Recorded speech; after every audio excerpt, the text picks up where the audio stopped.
Após o fim da última glaciação, quando efeitos climáticos de alcance global fizeram o nível dos oceanos se elevar cerca de 100 metros, seis berços civilizacionais começaram a surgir de maneira independente e espontânea, em diferentes épocas, em distintas regiões do planeta.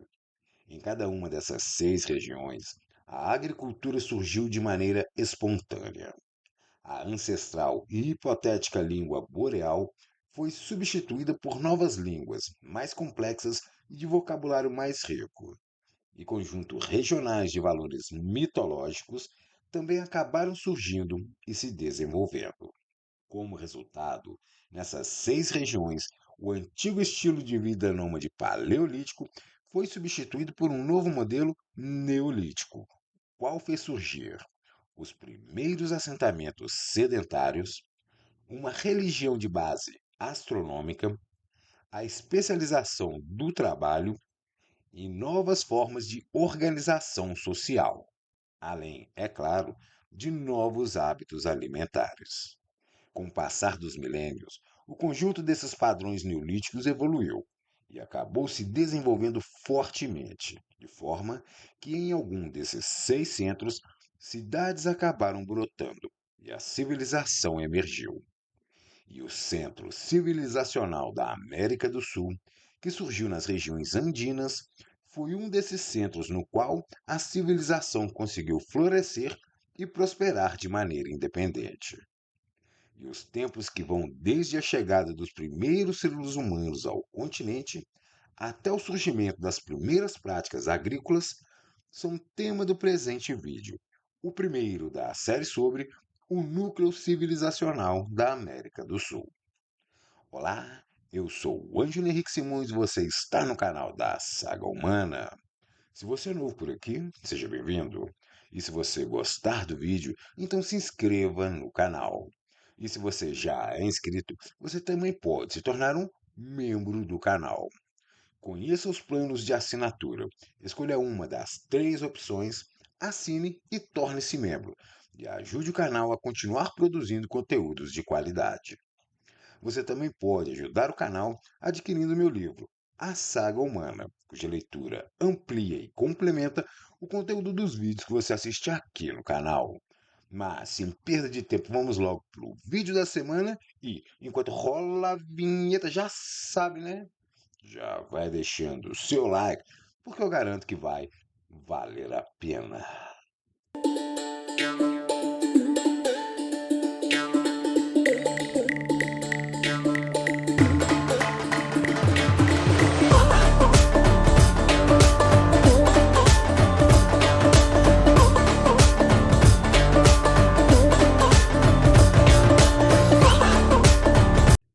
A chegada dos primeiros humanos na região. Pesquisas genéticas que investigam a ancestralidade dos primeiros humanos da América do Sul acusam a presença de dois marcadores diferentes, os quais se associam a duas ondas migratórias distintas. A primeira dessas ondas migratórias parece ter se iniciado por volta de 20.000 AS, quando populações com maior quantidade de morfologia negroide começaram a surgir nas regiões mais ocidentais do continente sul-americano e, mais tarde, avançaram para outras regiões. Esse é o caso, por exemplo, do fóssil Luzia, o fóssil humano mais antigo das Américas, datado entre 11.000 e 10.500 AS, descoberto em uma gruta próxima à cidade de Belo Horizonte, capital do estado de Minas Gerais. A presença desse marcador genético dá sustentação às hipóteses que apontam para a chegada de uma leva migratória diretamente na América do Sul, vinda da região do Pacífico. Nesse sentido, um número cada vez maior de pesquisadores parece começar a aceitar ideias que indicam a possibilidade de que os primeiros humanos que alcançaram a América do Sul talvez tenham aportado na costa ocidental do continente, aos pés da Cordilheira dos Andes, ou talvez na costa brasileira, segundo o pesquisador brasileiro Walter Neves, que estudou e nomeou o fóssil de nome Luzia, inspirado em Lucy, o célebre fóssil Australopithecus encontrado na Etiópia naquele mesmo ano. A hipótese malaio-polinésia sustenta que a primeira leva migratória humana em direção ao continente sul-americano teria sido composta por grupos que teriam chegado à América do Sul por via marítima, saídos da distante Polinésia. Nessa época, o nível dos oceanos era cerca de 140 metros mais baixo, de forma que a quantidade e o tamanho das ilhas localizadas no caminho entre a Oceania e a América do Sul eram bem maiores. Dessa forma, a travessia do Pacífico teria sido facilitada por um oceano mais raso, que conteria mais ilhas, fato que fragmentaria as distâncias a serem vencidas a cada jornada marítima. A segunda onda migratória também parece ter se iniciado por volta de 20.000 AS e teria durado até por volta de 12.000 AS e teria introduzido um marcador genético que envolve características morfológicas asiáticas, como cabelos lisos, pele avermelhada e ausência de barba nos indivíduos masculinos. Essa é a hipótese da Rota de Bering, a qual teria introduzido características que foram herdadas pelos indivíduos da cultura Clovis, e na sequência da passagem do tempo, também pelas populações paleo-ameríndias da América do Norte, da Mesoamérica e da América do Sul. Pesquisas de diferentes áreas demonstram que, dentro desse amplo contexto, as populações associadas a essas duas ondas migratórias começaram a se fundir, e na sequência da passagem dos milênios, seus descendentes desenvolveriam a agricultura, ergueriam os primeiros assentamentos sedentários e fariam a civilização brotar nas regiões costeiras onde atualmente se encontra o território do Peru. O início do povoamento da região. Ao longo da passagem dos milênios, as populações andinas formariam um mosaico de diferentes culturas, as quais se desenvolveriam ao longo de toda a extensão da Cordilheira dos Andes, que atravessa o lado ocidental do continente, desde o extremo sul, nas regiões de fronteira entre o Chile e a Argentina, percorrendo o território da Bolívia, onde se localiza o lago Titicaca, na região da fronteira com o Peru e do Equador, nas regiões centrais, até a Colômbia e a Venezuela mais ao norte. Nessa extensa área, o povoamento do continente sul-americano teve início, conforme ficou registrado por meio de evidências arqueológicas, que indica que grande parte dos primeiros sinais da presença humana no continente sul-americano encontra-se nessa região de elevada altitude e no seu entorno. Para muitos pesquisadores, Monte Verde figura como o sítio arqueológico com os mais antigos sinais da presença humana na América do Sul, e durante cerca de 5.000 anos funcionou como um ponto de acampamento seminômade, sazonalmente habitado, desde por volta de 16.500 até cerca de 11.500 AS. O local era formado por cabanas medindo até cerca de 6 metros de comprimento, sustentadas por postes de madeiras, que foram amarradas com cordas feitas de junco, particionadas em mais de um aposento e revestidas por peles de animais. Do lado de fora, foram encontradas duas lareiras rústicas, as quais parecem ter sido utilizadas tanto para o preparo de alimentos como para a fabricação de ferramentas e de peças de artesanato. O local parece ter sido ocupado por populações de tamanho flutuante, cujo máximo populacional não parece ter superado a marca de 2 ou 3 dúzias de pessoas. Também foram encontrados restos de inúmeras espécies de batatas silvestres, algumas originárias de regiões distantes até cerca de 240 quilômetros, fato que sugere que essas populações se deslocavam por grandes áreas. O sítio de Huaca Preta, localizado no norte do Peru, é outro antigo sítio arqueológico que acusa o início da presença humana no continente, com os primeiros vestígios datando em torno de 14.500 AS. As evidências indicam uma presença humana ocasional e intermitente, e se constituem por achados que incluem ferramentas líticas simples, esculpidas em superfície única, característica que se repete em outros sítios sul-americanos com datação aproximada. Ao que parece, os primeiros períodos culturais da região andina, notadamente na costa do Peru, foram caracterizados por ausência de ferramentas líticas bifaciais, de pontas de projéteis, de anzóis e de arpões de pesca. Tudo indica que os indivíduos de Ruaca Preta tenham se dedicado a atividades de coleta de alimentos ao longo da costa e da caça das abundantes espécies de animais que viviam na região.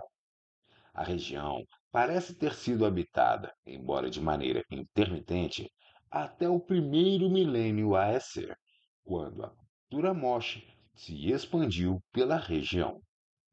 Taima é um sítio arqueológico localizado no noroeste da Venezuela, o qual apresenta evidências que sugerem a presença humana desde por volta de 13.000 AS. No local foram encontradas pontas de projéteis bifaciais, as quais parecem ter sido utilizadas por todo o norte da Venezuela, por populações de caçadores-coletores que caçaram grandes mamíferos da extinta megafauna do continente americano. Em Taima foi encontrado um osso pélvico perfurado de um notiomastodonte, um extinto parente dos elefantes asiáticos modernos, cujo ferimento parece ter sido provocado por uma ponta de pedra fixada à extremidade de uma lança, por volta de 13.000 AS. E um petrógrafo associado a essas populações também foi encontrado no local. Nas regiões mais ao sul, onde atualmente se encontra o território do Peru, a caverna de Pacaicasa, também chamada de Picmachai, apresenta evidências da presença humana que também remontam à época de 13.000 AS. Muito embora datações menos confiáveis indiquem uma presença humana ainda mais antiga no local, fato que se repete em outros sítios arqueológicos da América do Sul. Mas as evidências arqueológicas mais amplamente aceitas, encontradas em Piquimachai, remetem a artefatos líticos e a restos de animais, sendo alguns da extinta megafauna. Ao que parece, a caverna foi frequentada por caçadores-coletores, o que faz dela um dos poucos lugares conhecidos da América do Sul onde viveram humanos que caçaram animais da extinta megafauna. Datações de outros achados encontrados no sítio arqueológico indicam que ela serviu como abrigo temporário para grupos nômades até por volta de 2000 AS. Na Cova do Guitarreiro, localizada nas regiões mais centrais do Peru, foram encontradas evidências que indicam a presença humana por volta de 11.000 AS. Entre os artefatos encontrados, havia dentes e ossos humanos, tecidos de fibras vegetais, além de objetos e ferramentas rudimentares confeccionadas em pedra, madeira e ossos de animais, que se apresentaram na forma de utensílios abandonados pelos grupos de caçadores-coletores que os utilizaram como raspadores, trituradores, martelos e pontas de lanças. Nessa época, a cerca de 3.000 quilômetros mais a leste, um conjunto de grutas também começou a servir como ponto de acampamento temporário para outras populações de caçadores-coletores.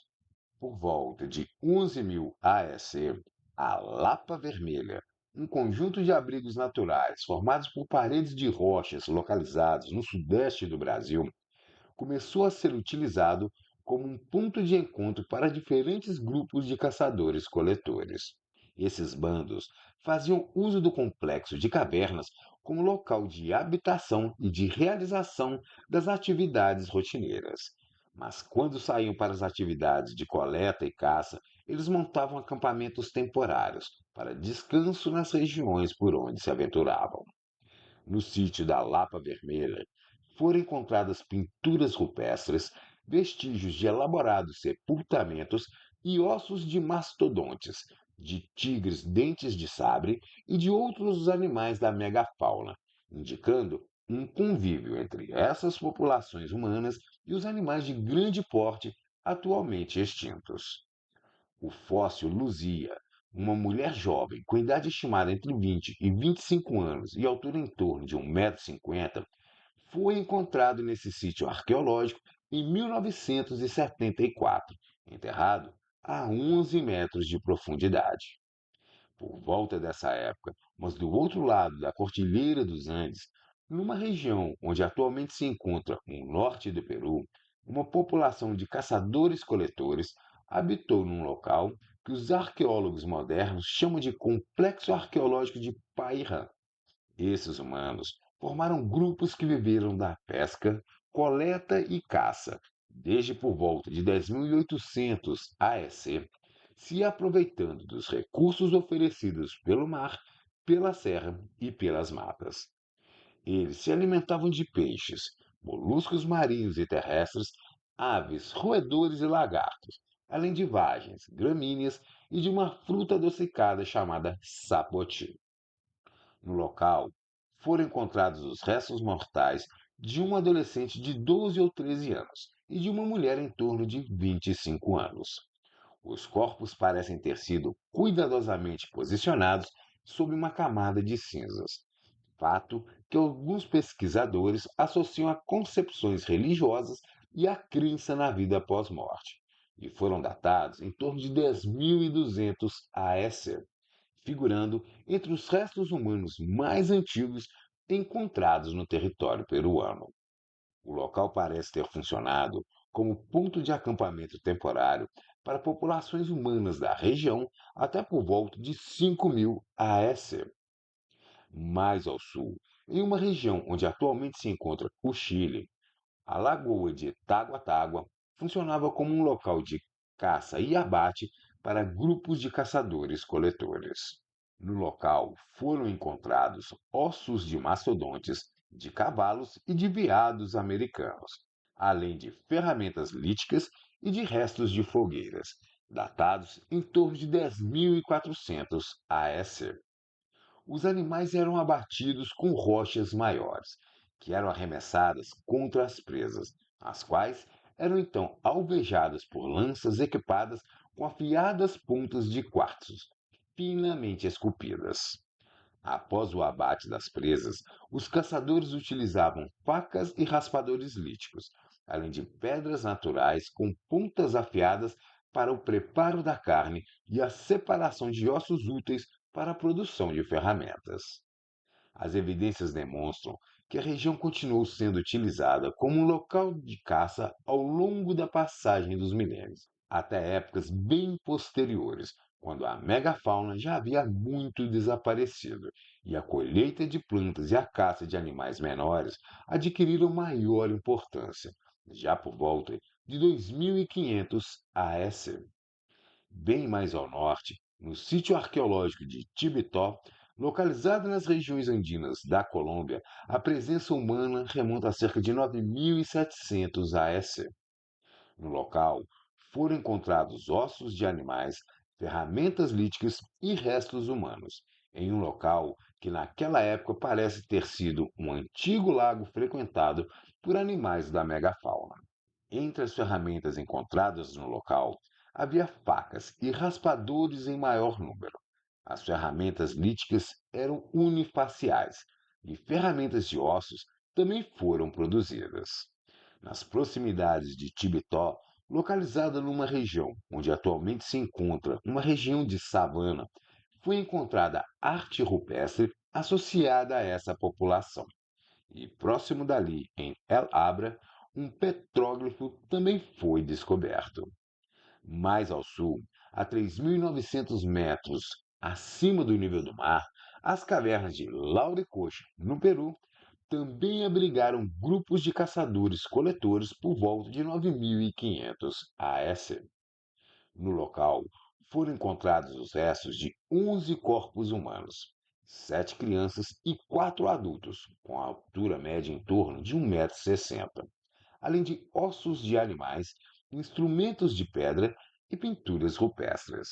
As crianças foram cuidadosamente enterradas, sob condições ritualísticas mais elaboradas, enquanto os adultos encontravam-se com os membros flexionados, a exemplo de outros sepultamentos de caçadores-coletores da região. No sítio e nos arredores também foi encontrado um grande número de pinturas rupestres. Entre as mais antigas, encontravam-se cenas pintadas em cor vermelha escura, representando bandos de animais, atividades de caça e dança.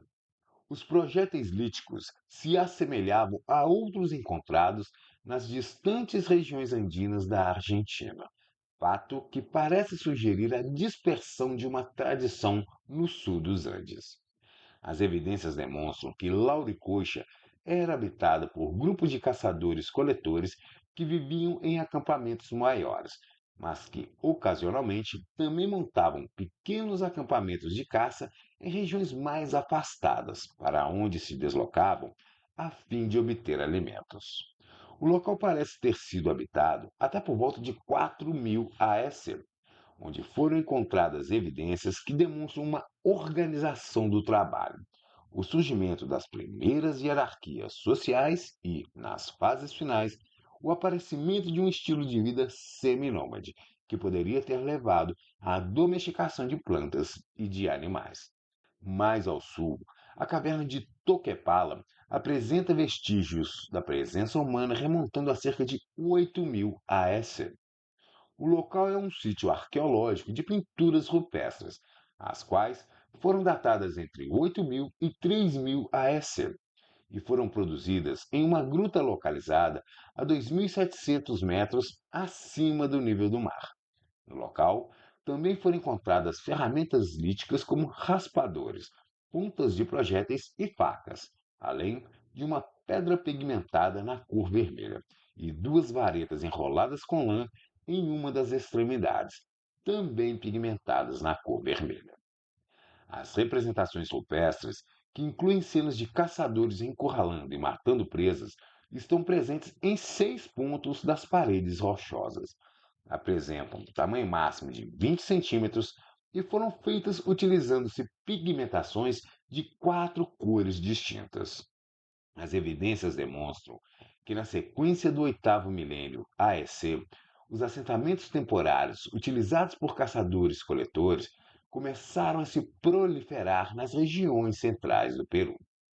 Na área próxima à foz do rio Chilón, mais de 50 sítios arqueológicos associados a essas populações foram encontrados, o que inclui chivateiros, que é considerado por alguns pesquisadores como a maior oficina lítica do Paleolítico peruano, e inclui vestígios da presença humana que foram datados entre 7000 e 6000 AS.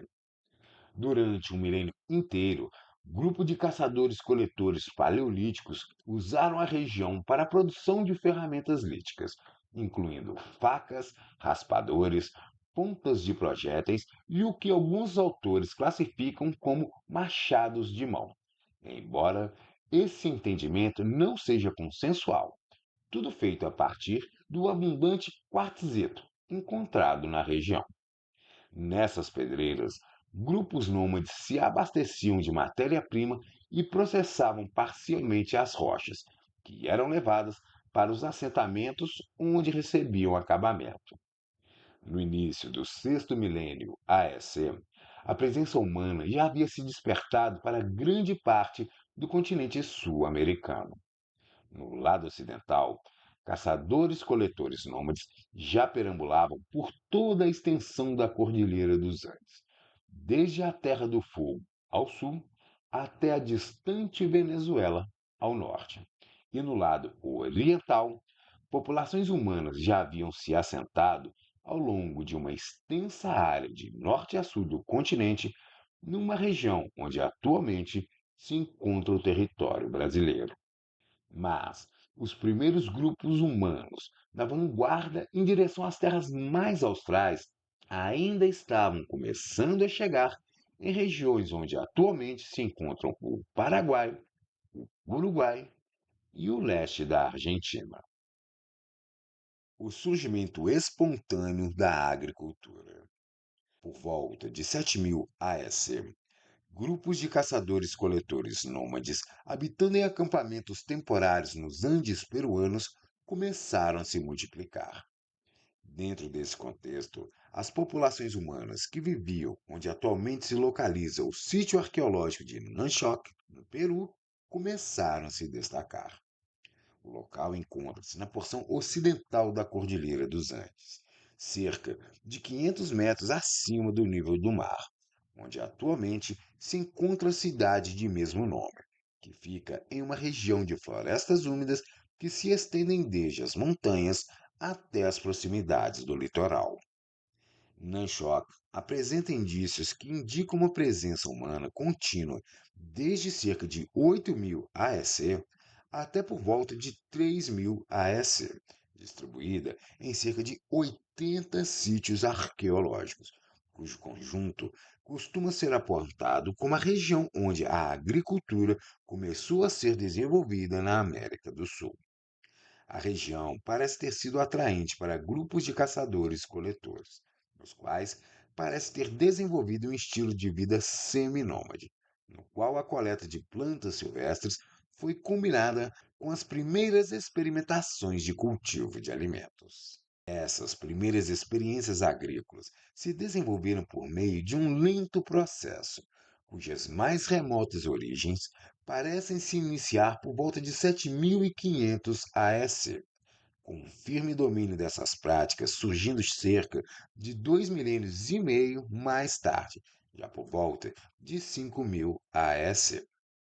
Ao longo do oitavo milênio AS, as populações humanas da região que se movimentavam entre o litoral e a serra começaram a reduzir sua mobilidade por volta de 7500 AS, quando começaram a florescer os primeiros assentamentos seminômades nas encostas andinas da região, sendo que algum desses assentamentos surgiram em colinas bem próximas ao mar. Segundo alguns autores, esses locais surgiram como ocupações sazonais de uso repetido e atualmente figuram como uma das mais antigas estruturas conhecidas no Peru. Esses primeiros assentamentos incorporaram artefatos líticos de médio e de grande porte, onde foram construídas estruturas circulares. A fase Terra Branca dos sítios arqueológicos da região de Nanchoc é associada ao nível arqueológico das escavações onde foi encontrada cultura material que descreve bem esse período vivido pelas populações da região, que transitavam entre um ancestral estilo de vida nômade e um novo modelo sedentário. Nessa região, um nicho de condições favoráveis foi criado pelas populações locais, onde as primeiras experiências agrícolas foram acompanhadas do desenvolvimento de ferramentas líticas úteis para o preparo da terra.